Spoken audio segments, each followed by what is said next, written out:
Hello दोस्त, आपका अपना चैनल डीप क्लासेस में आपका स्वागत है।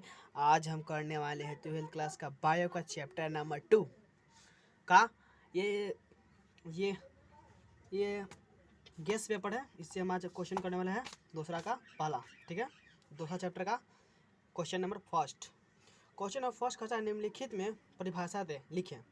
तो किसका ए और बी माने कि स्वपरागन और परपरागन, माने कि जो वैसा स्वपरागन और परपरागन।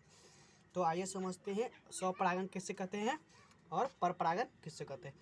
यदि पहले हम समझा दे रहे हैं, उसके बाद आप किताबी लैंग्वेज में लिख लीजिएगा कि स्वपरागन वैसा पौधा जो स्वयं परागित होता है उसे स्वपरागन कहते हैं, जिसका उसका परागकण उसके ही वर्तिकाग्र में जाता है। जिस किसी मान लीजिए कि कोई फूल है, ठीक है।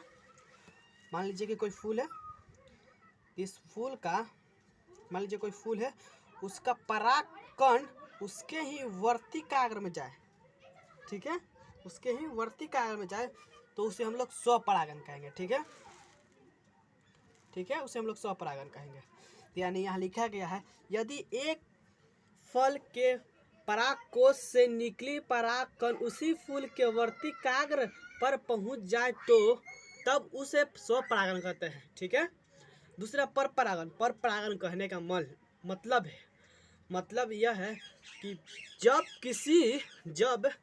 किसी पौधे के परागकोश से निकली परागकण उसके माने कि उसके विपरीत लिंग वाले यानी उसको अन्य पौधे के वर्तिकाग्र तक पहुंच जाता है तो उसे परपोषण कहते हैं। जैसे कि अड़हुल का फूल का परागकोश कहाँ पहुंच गया, अमरूद के पौधे के पास, या अमरूद के पौधे का परागकण पहुंच गया अड़हुल के फूल के पास। ये कैसा होता है, ये कीट के द्वारा होता है। जब कीट फूल पे बैठता है तो उसके तल में माने उसके पैर में थोड़ा थोड़ा कण लग जाता है, ठीक है।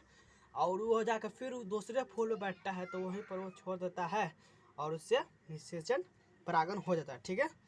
तो हम बताना चाहते हैं कि जो यह परागकण होता है हमारा ना, उसका कितना व्यास होता है, 25